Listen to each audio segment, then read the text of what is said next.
오늘 함께 나눌 말씀 로마서 8장 1절에서 17절입니다. 로마서 8장 1절에서 17절 말씀입니다.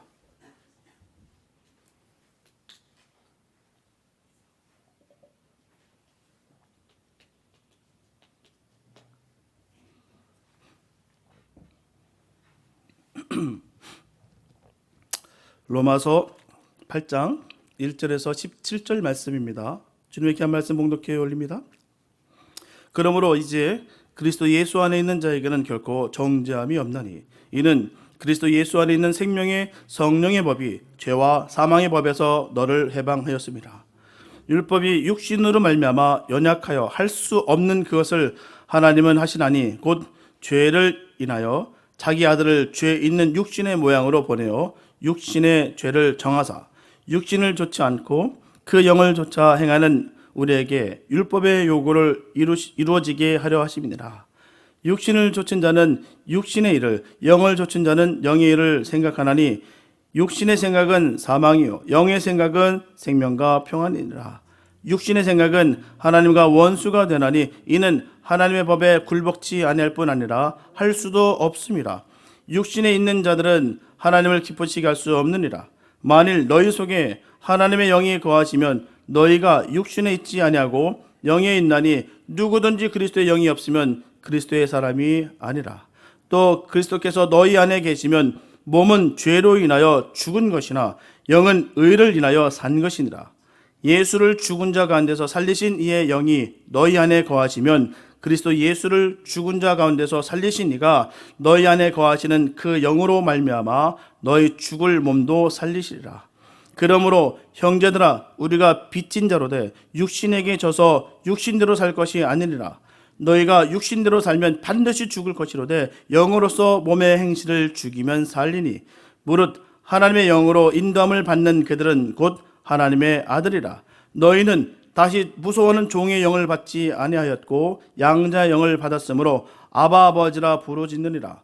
성령이 친히 우리 영으로 더불어 우리가 하나님의 자녀인 것을 증거하시나니 자녀이면 또한 후사 곧 하나님의 후사요 그리스도와 함께한 후사니 우리가 그와 함께 영광을 받기 위하여 고난도 함께 받아야 될 것이니라. 아멘. 오늘 본문은 심령에 성령이 있는 자와 없는 자의 차이점에 대해서 말씀하고 있어요. 인간은 영적인 측면에서 볼 때 두 가지 유형으로 구별이 됩니다. 육신에 속한 사람과 영에 속한 사람이라는 거예요. 이를 본문의 말씀대로 표현하게 된다면 육신을 좇은 자와 영을 좇은 자로 우리가 고쳐 부를 수가 있습니다. 사람은 누구나 육신을 입고 살아가고 있어요. 그렇기 때문에 그리스도인이라 할지라도 영적인 갈등을 계속하는 거예요. 그러나 영을 쫓아 사는 그리스도인들은 성령이 기뻐하시는 일들을 행한다는 것입니다. 그것이 그리스도인과 아닌 자의 차이예요. 비록 우리가 세상에 속해 육신을 입고 사는 날 동안은 죄를 짓기도 합니다. 하지만 근본적으로는 그리스도와 연합된 삶을 사는 것이에요. 오늘 본문 말씀을 통해서 우리를 향하신 하나님의 사랑이 얼마나 크고 또 얼마나 엄청난지를 깨닫는 시간이 되시기 바랍니다. 우리도 하나님을 사랑하고 또 우리 이웃에게 우리의 사랑을 실천하면서 살아가는 복된 모습이 되어가는 시간이 되었으면 좋겠습니다.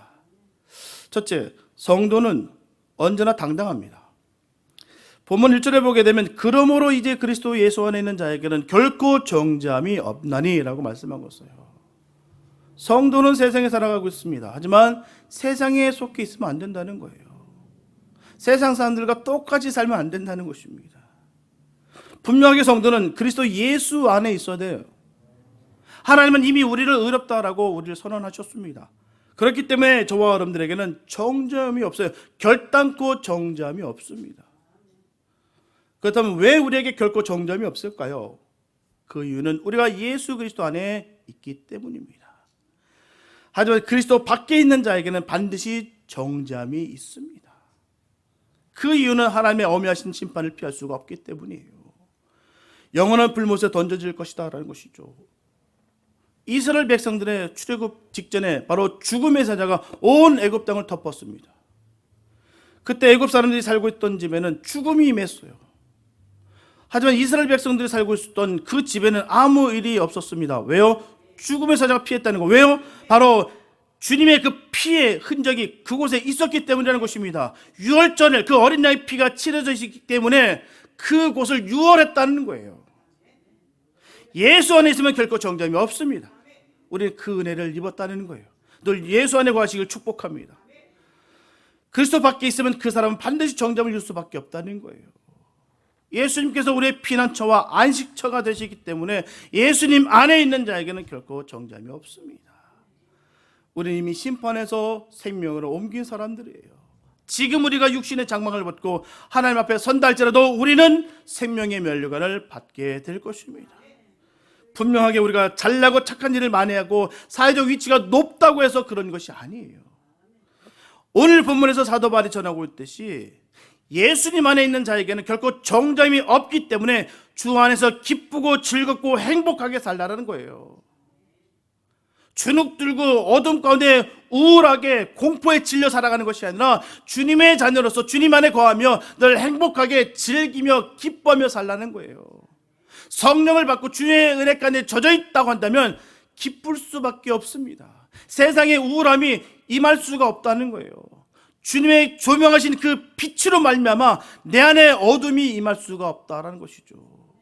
예수 은혜 가운데 푹 젖기를 축복합니다. 크게 축복받은 삶의 모습인 거예요. 예수 안에 사는 사람들의 모습인 거예요. 늘 사모하시기 바랍니다. 나에게 없다고 한다면 사모하시기 바랍니다. 그 은혜로 말미암아 내가 변화되고 내가 늘 기쁘고 평강이 넘치며 우울에 젖어서 내가 왜 살아야 되는지도 방황하는 그런 어리석음 가운데 살아가는 것이 아니라 매일매일 삶이 모든 근본이 다 주님께로 왔으며 하는 것마다 기쁨이 임하고 충만하며 그 목적과 의미를 바로 새길 수 있는 은혜가 있기를 예수 이름으로 축복합니다. 이게 정말 주님 안에서 복받은 삶의 모습인 거예요. 예수 안에 거하는 것입니다. 세상 지위가 해결되는 것이 아니다라는 것이죠. 오늘 본문에서 사도 바울이 전하고 있듯이 예수님 안에 있는 자에게는 결코 정죄함이 없기 때문에 늘 기쁠 수 있다라고 분명히 우리에게 전하고 있습니다. 지난날 예수님을 몰랐을 때 지은 죄악을 자꾸 생각하면서 죄책감에 눌리지 말라는 거예요. 그러나 사단은 간교합니다. 계속해서 우리를 참수합니다. 우리를 괴롭혀요. 정죄감 속에 우리를 몰아넣는다는 거예요.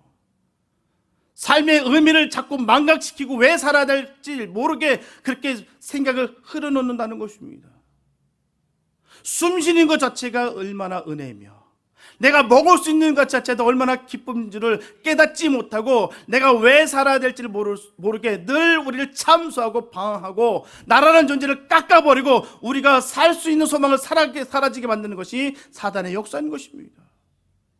수많은 이 시대에 병폐가 뭐겠습니까? 수많은 이단들이 창출해서 우리에게 주는 어려움이 시험이 뭐겠습니까? 오늘을 살고 싶지 않은 마음을 심어준다는 거예요. 공포를 심어준다는 것입니다. 아니요, 우리는 주님 안에서 감사와 기쁨만 있습니다. 그게 진정으로 우리에게 있어야 될 부분인 거예요. 사단은 우리에게 늘 우리를 넘어뜨려 하고 때로는 얼마나 많은 사람들이 넘어진지 모르겠습니다. 쏘가서 말이에요. 그렇다면 우리가 어떻게 하면 이 시험을 이길 수가 있을까요? 그 답은 바로 주님 안에 있어야 되는 것입니다. 그러면 저 사람들은 담대하게 되는 것이에요. 본문 2절에 보게 되면 이는 그리스도 예수 안에는 생명의 성령의 법이 죄와 사망의 법에서 너를 해방하였습니다. 할렐루야. 여기서 생명의 성령의 법과 죄와 사망의 법이 분명히 나옵니다. 이처럼 우리가 과거에 그리스도 예수 밖에 있을 때는 법 아래 살았어요. 우리는 율법에 묶여서 항상 벌을 받지는 않을까 하는 이 두려움에 떨면서 어쩔 수 없는 마음을 여겼다는 것이죠. 우리는 죄와 사망의 법에 얽매여 있었습니다. 그 이유는 세상 어느 사람도 율법의 모든 조항을 100% 완벽하게 완전하게 지킬 수 없다는 것입니다. 누구도 100% 지킬 수도 없어요. 아니 세상에 정말 그렇다고 한다면 살아남을 사람이 누구 있습니까? 우리 솔직히 말씀드리면 예배 시간 예배도 잘 못 나오는 입장인데요. 무슨 율법을 다 지킬 수 있냐라는 것이죠. 그럴 수 있는 사람이 없습니다. 하지만 이제는 달라졌어요. 이제 우리가 그리스도 안에 있습니다. 은혜 안에 살아갑니다. 우리는 죄와 사망의 법에서 이제는 해방되었어요. 생명의 성령의 법에 따라 살아야 될 줄로 믿습니다. 심판에서 생명을 옮겨졌다는 거예요. 얼마나 감사한지요. 성령의 인도심을 따라서 기쁨과 주님이 주시는 참된 평안 속에서 살아가고 있는 것입니다. 그래서 늘 입술의 고백 속에서 기쁘고 감사라는 입술이 고백이 나오는 거예요. 뭔가 뚜렷하게 바꿔져서 그렇습니까? 믿음 생활 오래 하신 분들, 우리에게 영역이 강하신 분들은 다 하실 거예요. 많은 영적인 체험 하신 분들, 경험해 보신 분들 많을 거예요. 느끼는 바가 해결돼서가 아니라 주님이 나를 지켜봐 주시는 그 하나만으로 우리가 기쁠 수 있는 거예요. 스데반이 돌에 맞아 죽으면서 그 돌을 던진 사람을 보는 것이 아니라 하나를 바라봤어요. 그래서 뭘 봅니까? 주님을 봤습니다. 주님께서 그 보좌에서 벌떡 일어서신 것을 그가 봤습니다. 눈물을 흘리면서 주님께서 눈물이 고이는 그 눈과 눈이 합하여서 그가 할렐루야, 그 아픔을, 그 고통을 승리할 수 있다는 것이죠. 우리의 삶이 그렇게 돼야 될 줄 믿습니다. 주님 바라보면서 눈물을 고일 수 있고 눈물 고인 주님의 눈을 볼 수 있는 은혜가 있기를 축복합니다. 그래서 나를 아시는 그 주님으로 말미암아 내가 회복되는 거예요. 그 상황 때문에 아니라, 그 상황이 해결돼서가 아니라, 그것이 주님, 고난이 주님으로 말미암아 포기되는 은혜가 있기에 우리가 이길 수 있는 것입니다. 포기 마시기 바랍니다. 담대하게 시험을 이기시기 바랍니다. 본문 3절 전반부에 보게 되면 율법이 육신으로 말미암아 연약할 수 없는 그것을 하나님이 하시니라 라고 말씀하고 있어요. 이렇게 율법은 우리를 의롭게 할 수는 없다는 거예요. 물론 절대로 율법이 잘못된 것도 아닙니다. 또한 율법을 주신 하나님께서 잘못한 것은 더더욱 아니에요. 우리가 육신으로 말미암아 연약하여 할 수 없는 것을 하나님은 너무너무 잘 아시고 죄 없는 예수 그리스도를 죄 있는 육신의 모양인 인간으로 이 땅에 보내주셔서 육신의 죄를 정하셨다고 했어요. 우리 대신에 모든 죄를 예수 그리스도에게 다 담당시키셨다는 것입니다. 그리고 십자가에 못 박으셨어요. 그렇게 하심으로 말미암아 우리를 의롭게 하시는 거예요. 이 사랑을 깨닫기를 축복합니다. 이 사실을 명확하게 알게 되면 지지 않습니다. 늘 주님으로 말미암아 내가 회복된 것을 알기 때문에 감사가 나옵니다. 감사가 입술의 고백이 끊어지지 않는 믿음의 고백이 가장 복된 삶을 살아가는 거예요. 그 어떤 복도 거기 있는 것입니다. 감사합니다. 정말 이게 모든 것이 다 감사하다. 이게 바로 복일 줄로 믿습니다. 그 복이 임하시기 바랍니다. 바로 주님께서 우리를 대신해서 이 모든 것을 감당하셨다라는 사실을 알았을 때, 믿었을 때 얻어지는 거예요. 그 결과는 본문 4절에서 분명히 전하고 있습니다. 육신을 좇지 않고 그 영을 좇아 행하는 우리에게 율법의 요구를 이루어지게 하려 하시니라. 율법의 요구를 다 이루게 하셨다는 거예요. 주님으로 말미암아 말입니다. 그렇다면 하나님 우리를 은혜 가운데 살게 하신 목적이 뭘까요? 죄와 상관없는 자가 되라고 그렇게 하셨어요. 본문 4절에 보게 되면 육신을 좇지 않고 그 영을 좇아 행하는 우리에게 율법의 요구를 이루어지게 하려 하심이니라. 이처럼 저와 여러분들은 육신을 좇아 살지 마시고 성령의 인도심을 얻으시면서 우리의 삶을 성령께 맡기면서 살아가야 될 줄 믿습니다. 그러므로 더 이상 육신의 정욕과 안목의 정욕과 이생의 자랑을 추구하며 살지 말라는 거예요. 하나님이 우리를 어떻게 의롭게 해주셨는가를 기억하라는 것입니다.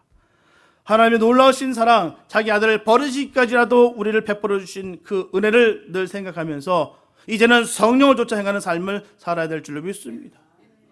성령께서 우리의 삶을 통해 아름다운 열매를 맺을 수 있도록 우리의 삶을 성령께 맡기시며 사시기 바랍니다.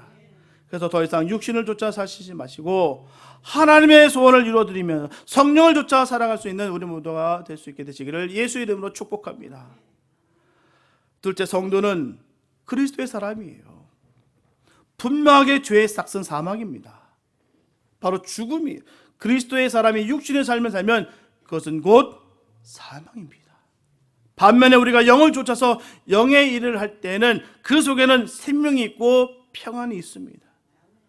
보면 5절 전부 보면 육신을 좇은 자는 육신의 일을 라고 말씀하고 있어요. 이처럼 저와 여러분들은 지난날 육신의 일을 도모하고 살았습니다. 내가 원하는 바, 내 육신이 원하는 바, 세상 것에 추구하면서 거기에 만족함을 느끼며 채워지지 않는 그 신기루 같은 것을 쫓아 행했던 우리들었습니다. 하지만 이제는 달라졌어요. 우리는 이제 육신의 일에서 영의 일을 쫓아서 사는 사람들입니다. 이것이 그리스도의 사람이에요. 그래서 그리스도의 사람들인 저와 여러분들은 영의 일을 쫓아가야 하는 일을 명확하게 알기 때문에 옮겨진 것입니다. 주님을 믿음으로 말미암아 우리가 생명을 얻었다는 것을 알기 때문에 주님을 믿는 거예요. 나의 부족함을, 나의 연약함을 다 아시는 그 주님을 내가 믿기 때문에 내가 주님 안에서 자녀가 될 수 있으며 당당할 수가 있는 거예요. 그 은혜가 있기를 바랍니다. 옮겨졌다는 사실을, 생명의 역사로 옮겨졌다는 사실을 꼭 기억하시면서 늘 기쁨이 충만기를 원합니다. 본문 6절 말씀에서 전하고 있듯이 육신의 생각은 사망이요 영의 생각은 생명과 평안이니라. 평안은 주님께서만 주시는 거예요. 편안은 할 수 있습니다. 순간적인 만족감도 있을 수 있으나 그러나 평안은 주님께서 주시는 거예요. 아무리 편안한 곳에 있다 할지라도, 아무리 좋은 곳에 있다 할지라도 만족함이 없어요. 사람은 만족할 수가 없습니다. 그러나 주님께서 주시는 그 평안함은 끝이 없어요. 내가 아무리 험한 곳에 있어도, 부족한 게 있다 할지라도 참 그곳이 충만하고 참으로 좋음을 깨닫습니다. 주님께서 주시는 거기 때문에 인 것이죠. 저와 여러분들이 반드시 기억해야 되는 것은 우리가 영을 쫓아서 영의 일을 생각하면서 살아갈 때 하나님이 우리의 삶을 책임져 주신다는 거예요. 우리가 생각지 못한 것에서부터 우리를 보호하시고 안전케 하시고 길을 열어주신다는 거예요. 우리의 뜻대로 우리가 애쓴다고 되는 것이 아니라 하나님께서 조명하여 주시고 길을 열어주셔야 된다는 것입니다. 우리는 주님께 맡기는 거예요. 맡기는 삶 가운데, 주님을 의지하는 그 은혜 가운데 주님은 반드시 신실하게 역사하십니다. 챙겨주신다는 거예요. 우리의 삶은 형통할 것입니다. 전능하신 하나님이 우리의 삶을 책임져 주시기 때문이에요. 그러므로 그리스도의 사람은 온전히 영의 일을 생각하면서 살아야 될 줄 믿습니다. 그때 하나님의 축복이 우리와 함께 할 것입니다. 보면 7절에 보게 되면 육신의 생각은 하나님과 원수가 되나니 이는 하나님의 법에 굴복지 아니할 뿐 아니라 할 수도 없습니다. 이처럼 육신의 생각과 하나님의 뜻은 전혀 길이 다릅니다. 전면에 대치가 되는 거예요. 그 이유가 육신의 생각은 하나님의 법에 굴복할 의사가 전혀 없습니다. 내 육신은 주님의 길을 따를 마음이 없다는 거예요.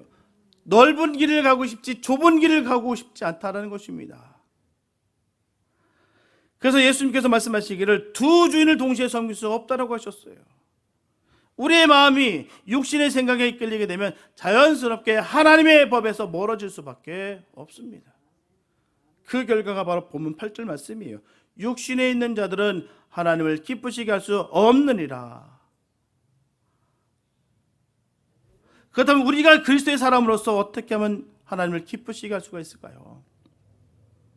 바로 육신의 생각을 끊고 영의 생각을 하면 온전하게 하나님의 법에 굴복하게 되는 것이며 하나님을 기쁘시게 할 수 있습니다.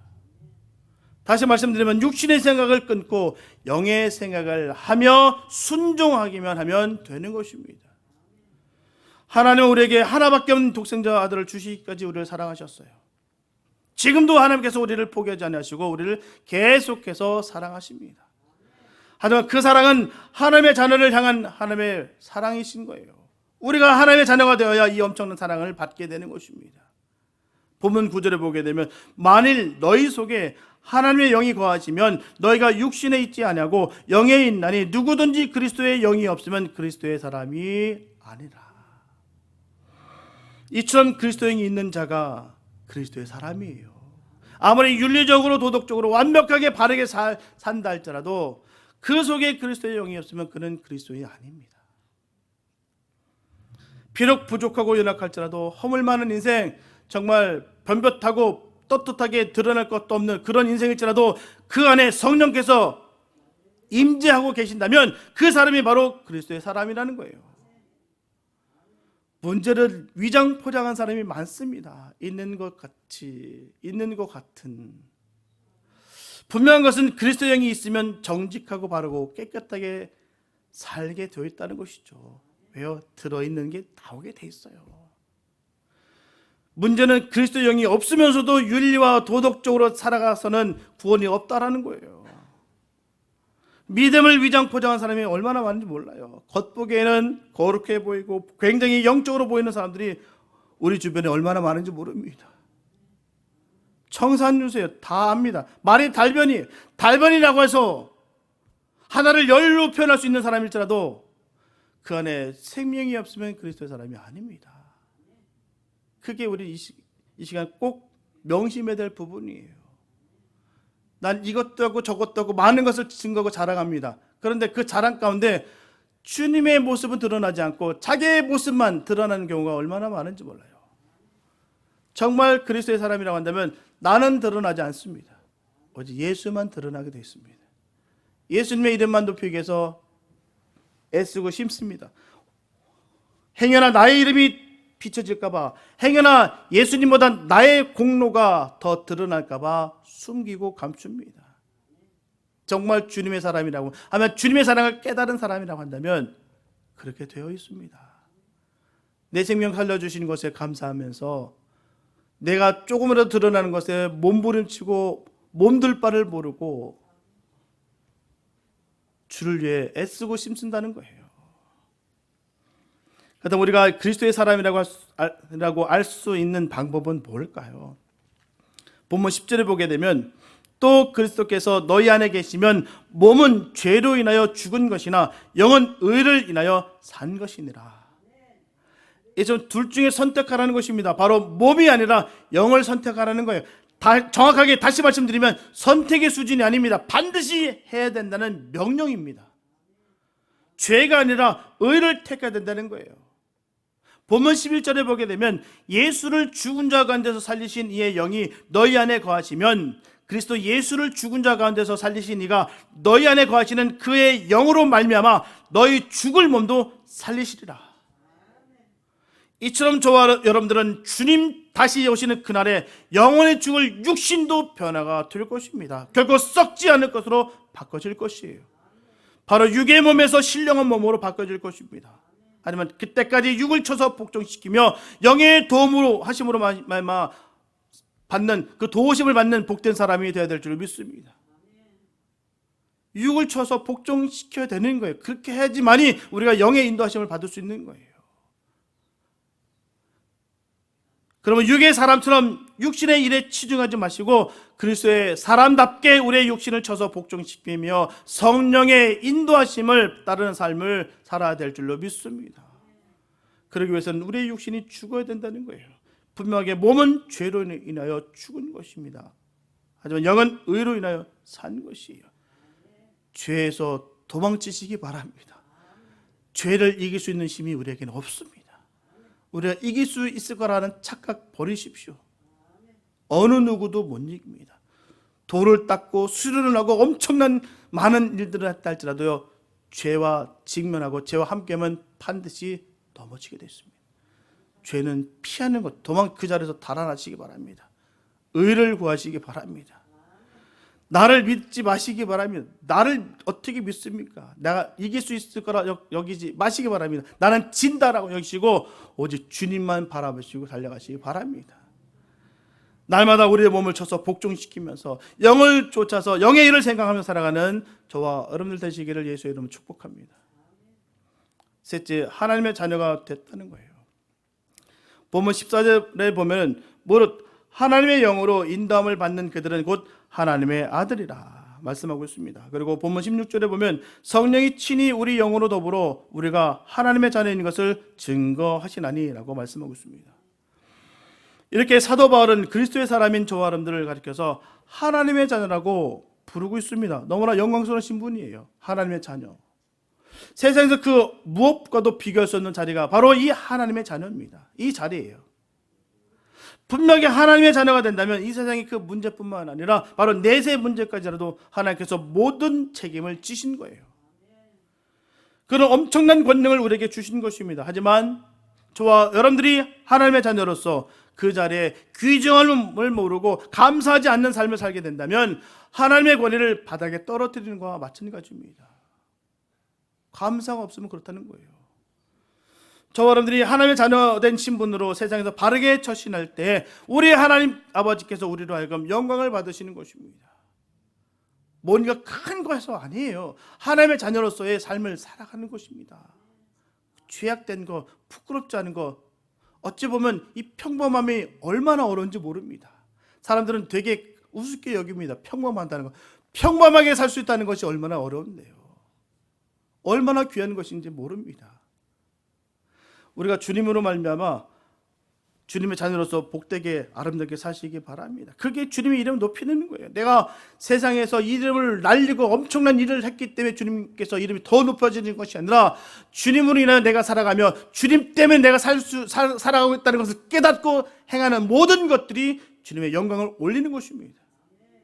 그게 주님의 이름을 높이는 거예요. 사도 바울은 오늘 본문을 통해서 하나님의 자녀라는 신분이 얼마나 영광스러운 것인지를 일깨워주고 있습니다. 본문 12절 전반부에서 전하고 있듯이 그러므로 형제들아 우리가 빚진 자로 되라는 말씀처럼 언제나 감사가 넘쳐야 되는 거예요. 그게 빚진 자의 삶인 것입니다. 빚이 어마어마한 빚이 있었는데 이 것을 다 탕감해 줬을 때 이 홀감한 그 감사, 기쁨, 이게 감사한 것이죠. 분명히 저와 여러분들은 빚진 자입니다. 그래서 보면 12절 후반부에서 전하고 있듯이 육신에게 져서 육신대로 살 것이 아니라는 거예요. 그래서 우리 주 예수 그리스도께서 십자가에서 우리의 모든 육신의 빚을 갚아주셨다는 것을 잊지 마시고 감사하며 자유의 몸이 되시기를 축복합니다. 주눅 들고 자존감 떨어져서 어쩔 바 모르고 갈팡질팡하는 모습이 바로 거기에 자유의 몸이 아닌 거예요. 아직도 죄악의 사슬에 묶여있는 모습과 다를 거 없다는 것입니다. 다 탕감해 줬는데 이제는 아니다라고 다 해주셨는데도 불구하고 아직도 거기에 묶여 있는 거예요. 역으로 따져보면요, 역설하면요, 교만한 것입니다.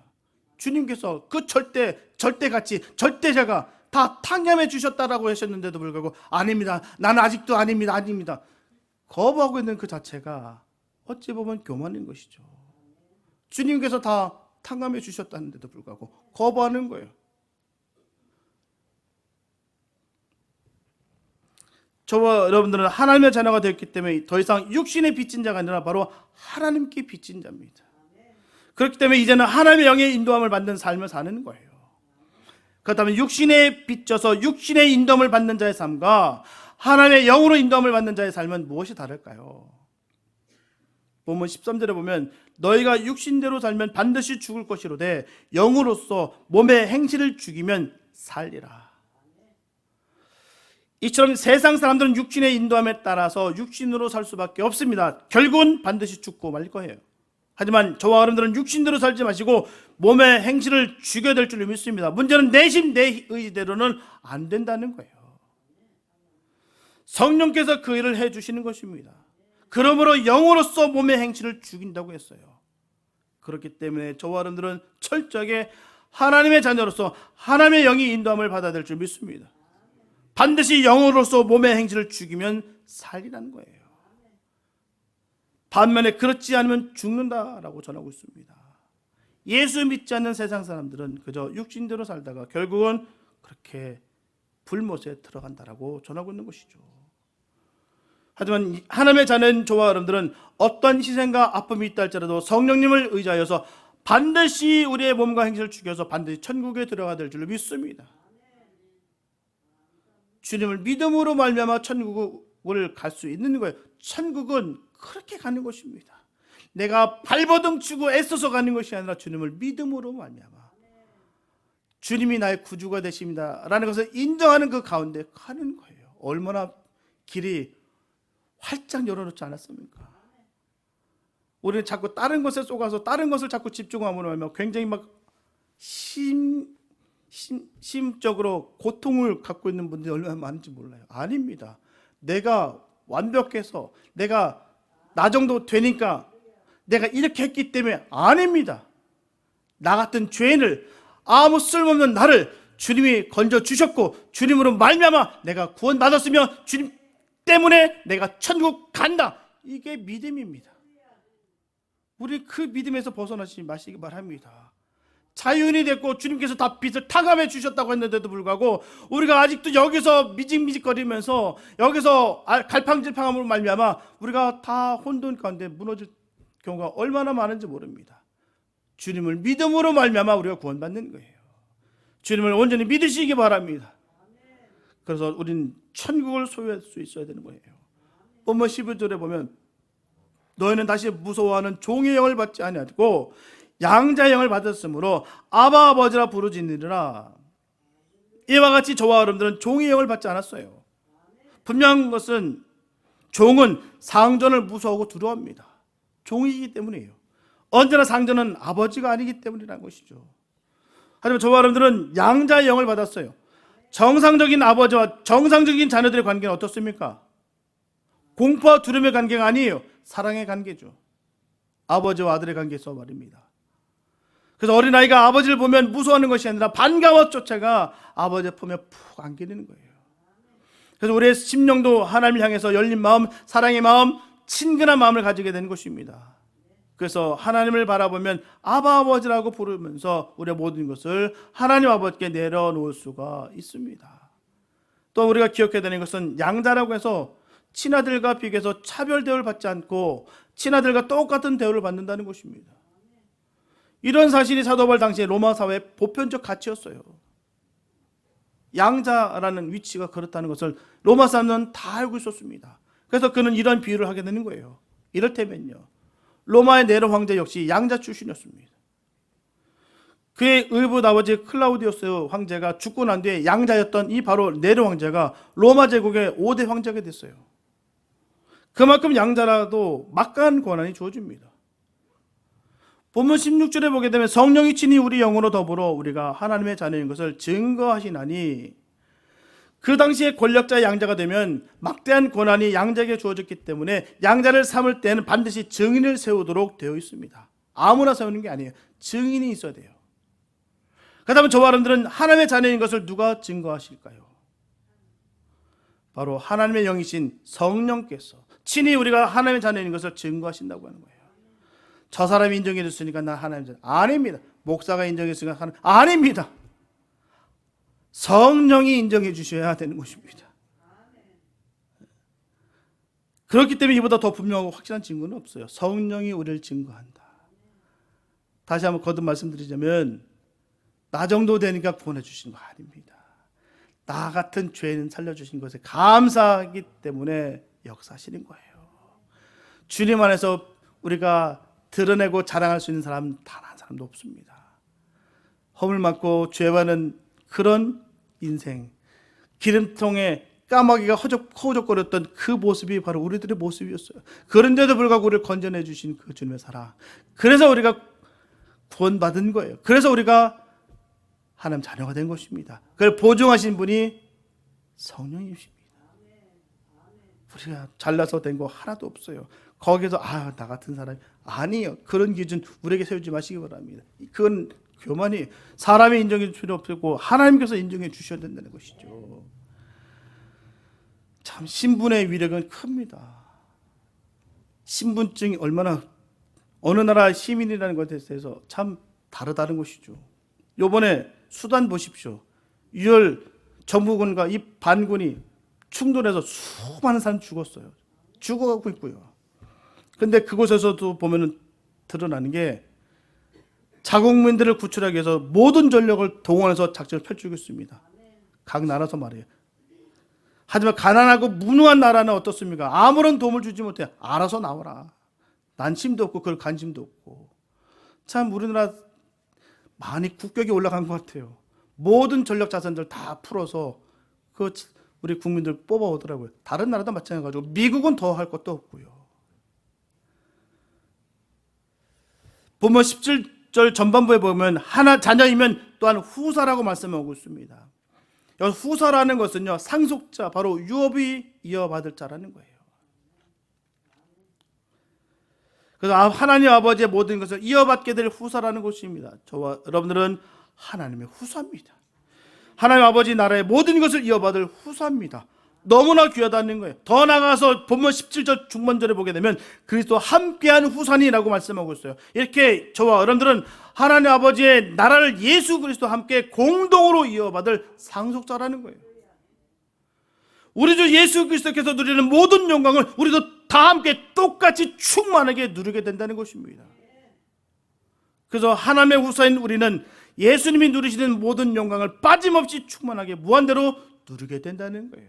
얼마나 감사한지. 우리가 이런 신분인 것을 잊지 마시기 바랍니다. 하나님의 자녀가 됐다는 것은 바로 하나님의 후사가 됐다는 거예요. 일개 나라 강대국이 자국민을 뽑아오기 위해서 모든 전략 자산을 다 총동원해서 뽑아오듯이 우리는 하나님의 자녀로서, 하나님의 후사로서, 그래서 함께한 후사로서 하나님의 모든 은혜로운 영역과 은혜로운 은혜가 역사함이 있다라는 것입니다. 빠짐없이 무한대로 누리게 됐다는 거예요. 우리 모두가 하나님의 자녀로서, 후사로서 우리 주 예수 그리스도와 더불어 세세무궁토록 누리면서 살아가게 될 줄로 믿습니다. 그래서 본문 17절 하반절에서 사도 바울은 결론을 맺습니다. 우리가 그와 함께 영광을 받기 위하여 고난도 함께 받아야 될 것이니라. 전제가 있고요, 결론이 명확합니다. 그런 뜻이 있지만 우리가 해야 될 반드시 그 일이 있다는 것이죠. 우리가 그와 함께 영광을 받기 위하여 고난도 함께 받아야 될 것입니다. 장차 우리가 우리 주 예수 그리스도와 함께 받게 될 그 엄청나고 그 놀라운 영광을 생각한다면 이 땅에서 주와 더불어 받는 잠깐의 동안의 고난은 얼마든지 기꺼이 즐거운 마음을 받을 수 있을 것입니다. 그래서 사도 바울은 일평생 동안 주를 위해 헌신하는 삶을 살았다는 거예요. 나중에는 예수 그리스도를 위해서 기꺼이 자신의 목숨을 바치며 순교했다는 것입니다. 로마서 8장 18절에서 분명히 전하기를 생각건대 현재의 고난은 장차 우리에게 나타날 영광과 좋게 비교할 수 없도다. 분명히 우리 주 예수 그리스도와 더불어 하나님 나라에 누릴 그 영광스러움, 그 일만 생각한다면 이 잠깐의 이 땅에서 예수님을 위해 당하는 고난은 아무것도 아닐 것입니다. 그 은혜가 있기를 바랍니다. 지금에 있는 상황, 형편과 상황에 집중하며 살아가는 것이 아니라 주님을 바라보시면서 우리가 믿음 따라 살아가는 거예요. 감사로 살아가야 될 줄 믿습니다. 주님이 주신 십자가를 우리가 기쁨으로 지고 주를 위해서 더욱더 헌신하며 충성하는 모습이 되어야 될 줄 믿습니다. 사랑하는 성도 여러분, 우리는 하나님의 자녀예요. 하나님의 자녀는 하나님의 영으로 인도함을 받습니다. 성령께서는 우리 모두의 걸음을 반드시 하나님 아버지의 나라까지 안전하게 인도해 주실 것입니다. 우리는 하나님께 나아가 모든 것을 내려놓을 때 하나님께서 다 들으시고 우리의 모든 문제를 해결해 주시고 우리의 가장 좋은 곳으로 가득 채워 주실 것입니다. 그리고 저와 여러분들은 하나님의 후사입니다. 우리는 장차 하나님 아버지의 나라의 모든 것들을 유업으로 이어받게 될 것입니다. 우리는 천군 천사들의 섬김을 받으면서 예수 그리스도와 더불어 세세무궁토록 왕노릇하면서 살아가게 될 것입니다. 그러므로 우리는 이 땅에 사는 동안에 육신에 이끌려서 육신대로 살지 말고 영으로서 몸의 행실을 죽이면서 하나님 아버지를 기쁘시게 하고 하나님의 영광을 드러내는 삶을 살아야 될 줄로 믿습니다. 그래서 저와 여러분들은 하나님의 자녀로서 우리의 신분이 얼마나 영광스러운 것인지를 늘 깨닫고 더욱더 예수님을 위해서 헌신하고 충성하게 되시기를 예수님의 이름으로 축원합니다. 기도합니다. 사랑해 주님 감사합니다. 아버지, 아무것도 아닌 우리에게 하나님 자녀 삼아주시고 하나님의 후사가 되게 하시니 감사합니다. 하나님, 이 사실이 우리가 명확하고 아주 세밀하게 우리가 깨닫고 있기에 하나님 어떤 상황과 형편 속에 있다 할지라도 하나님 우리는 결코 지지 않습니다. 무너지지 않습니다. 사단의 그 속삭임에 우리가 미혹되지 않습니다. 하나님 자녀인 것을 깨달아 육신의 일을 쫓지 아니하고 영의 일을 쫓으며 힘차게 달려갈 수 있는 믿음의 사람들 되게 하여 주시옵소서. 주님께서 책임져 주시고 놀라신 그 사랑으로 우리에게 복의 복을 더하여 주셔서 하나님 영광 돌리는 삶 되게 역사하여 주시옵소서. 우리의 모든 것을 주관하시고 우리의 전부가 되신 그 주님만을 온전히 찬양하고 온전히 주님만을 송축하며 우리를 구원하신 예수님의 이름으로 감사하며 기도드렸습니다.